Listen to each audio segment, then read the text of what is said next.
A colleague once told me about something he learned from his supervising pastor while on internship. The teaching was about receiving. His supervising pastor had told him that it was important to receive gifts extended. He was speaking of parishioners who had responded in some form of gratitude for ministry extended to them, or responded simply because they wanted him to know he was appreciated and cared about. If you are given a gift, the supervising pastor said, accept the gift in the spirit in which it was given. Assume that it's been given in love. Don't object. Don't say you shouldn't. Don't refuse. Accept the gift. Accept the gift with appreciation and thanks.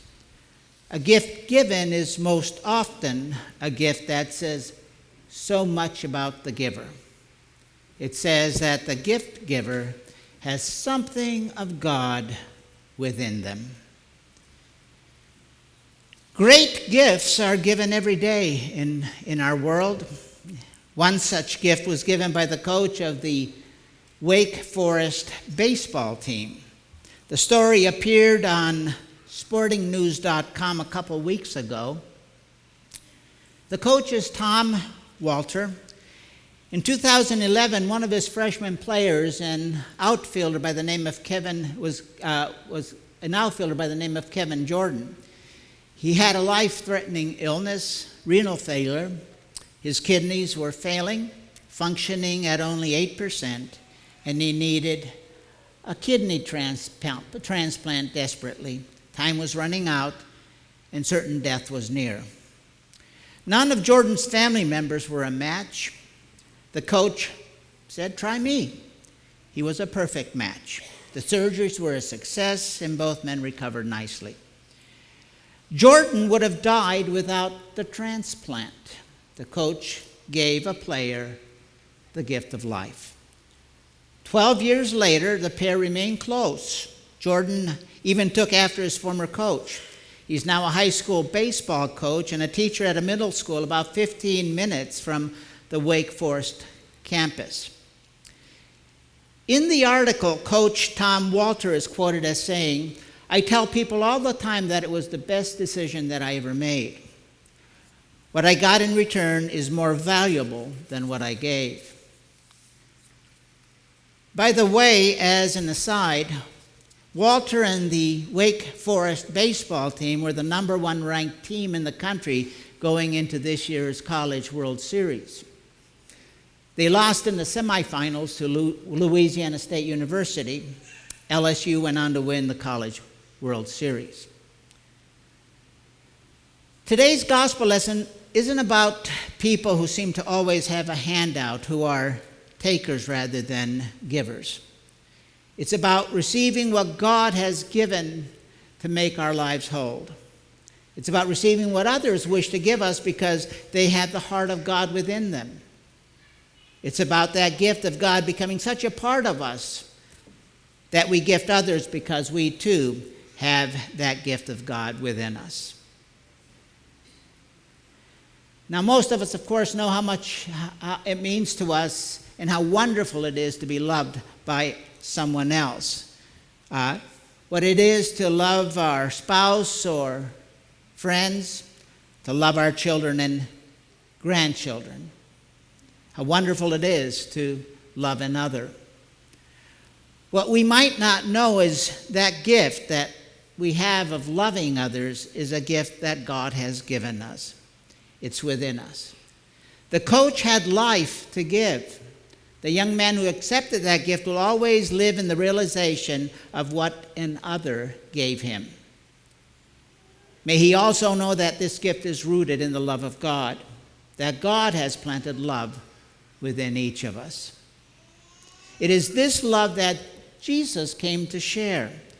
It is this love that Jesus hoped people would welcome into their hearts. In the last part of today's gospel lesson, Jesus goes through a series of examples of welcoming. It is, in a sense, a guide on God's plan of giving love to us.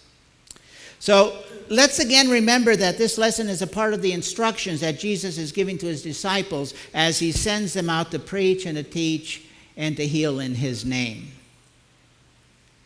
The first welcome is a reminder to the disciples that whoever receives you receives me. The disciples were authorized messengers of Jesus. To receive them was the same as receiving Jesus. When I first started in parish ministry, it was hard for me to ask others to do something that needed doing. I soon discovered that it was not possible for me to do everything that needed to be done. And then I came to realize that I wasn't asking for me. I represented something and someone far greater than myself. I came to understand that, like the disciples before me, I was a simple connector. It was my privilege to give people opportunities to serve because he or she who accepted me was accepting the one in whose name I asked or came. All of us have given our lives to Jesus, and that's so we represent him. We represent Jesus, the one who welcomes us when we ask or come in Jesus' name, welcomes him. The second welcome is whoever receives me receives him who sent me. It was so very important to Jesus that others understood that he was a representative of God. In fact, in reality, God incarnate. We too are representatives of God. When I serve as a conduit of love, I am representing God whether I acknowledge it or not. And when I receive love, I am receiving that love from God through one of his representatives. Now, I know that when others gush about their faith and their allegiance to Jesus, it can be a turnoff to some. And I know, too, that some people who seldom go to church or even profess faith in Jesus are wonderful conduits of God's love. Of course, I think the best of all worlds is knowing where that love within us comes from, what is its source, and then knowing the joy of thanking God, the source, with worship and gratitude. And Jesus said, whoever receives me receives him who sent me. The third receive in Jesus' instructions about welcoming is this. The one who receives a prophet because he is a prophet will receive a prophet's reward. To receive a prophet was not only to receive the apostles, but others also who served and continue to serve as witnesses to the gospel. A prophet's reward is closeness to God. And what comes to mind here is Jesus going to the Mount of Transfiguration, and on that mountain having conversations with Moses and Elijah. Closeness to God. In Jewish culture, to receive a representative of a prophet was equal to receiving the prophet himself. The representative would be given the same hospitality as if he or she were the prophet. The fourth welcome is this. The one who receives a righteous person because he is a righteous person will receive the word of the righteous. The Bible commentator William Barclay tells a story of a young man who was encouraged by a pastor to be a pastor by the local cobbler. The cobbler was well read and encouraged and helped this young man in his studies. Eventually, the young man completed his studies and was ordained. On that day, the cobbler said to him, "It was always my hope to be a pastor, to preach the gospel, but the circumstances of my life made that impossible. I want you to promise me one thing. I want you to let me make and cobble your shoes for nothing, and I want you to wear them in the pulpit when you preach, and then I'll feel you are preaching the gospel that I always wanted to preach, standing in my shoes." Barclay says that without a doubt, the cobbler was serving God as the preacher was, and his reward would one day be the same. Whoever receives a righteous person because he is a righteous person will receive a righteous person's reward. And then the fifth and final welcome is phrased in this way. Whoever gives one of these little ones even a cup of cold water because he is a disciple, truly I say to you, he will by no means lose his reward. Rabbis like Jesus called their disciples little ones. And so it seems that these words may apply to those who welcome the disciples and give them hospitality. It doesn't matter if all they have to give is simply a cup of cold water. And yet in those days and in that country, a cup of cold water was life itself. Someone who performs a small act such as this will be rewarded. God will remember. That person will not be forgotten. We hear of philanthropists who give large amounts of money to those who are in need, and that's good. But we seldom hear of ordinary people who go forth every day giving and doing from whatever they have. We hear very little about the acts and words of kindness that people like us share every day. You who do the right thing, who offer a kind word, who give help, who bring a meal. These are the people of whom Jesus speaks when he speaks of reward. In that word, reward, if that means nothing else, it means that God notices these acts of love. It means that our hearts are lifted when we speak words of affirmation and acceptance, when we do acts of kindness. Remember again what Coach Tom Walter said about giving one of his kidneys to Kevin Jordan. I tell people all the time, he said, that it was the best decision I ever made. What I got in return is more valuable than what I gave.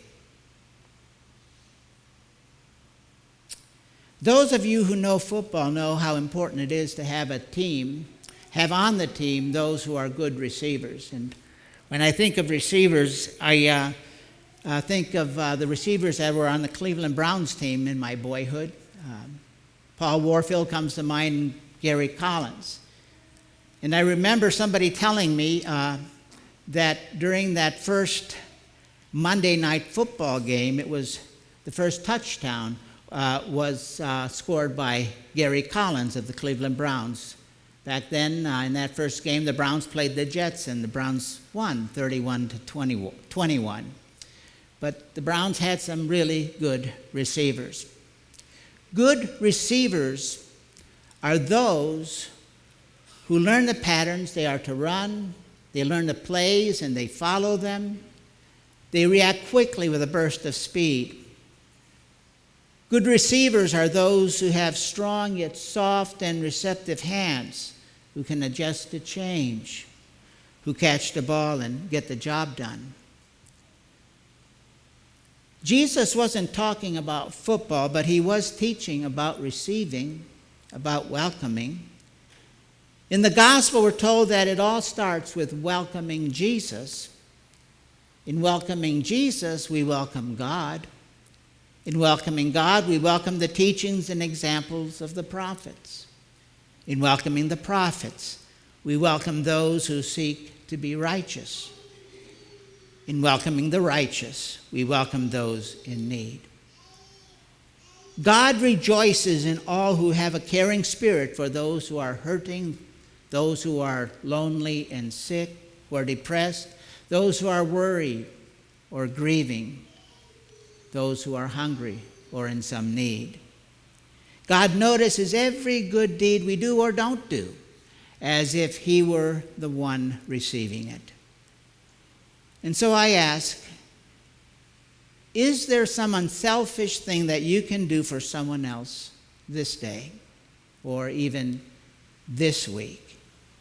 And although no one else may see you do it, God will notice. The reward is that you will not be forgotten, that God knows that you have welcomed his own heart of love into your heart, and love goes forth. Amen.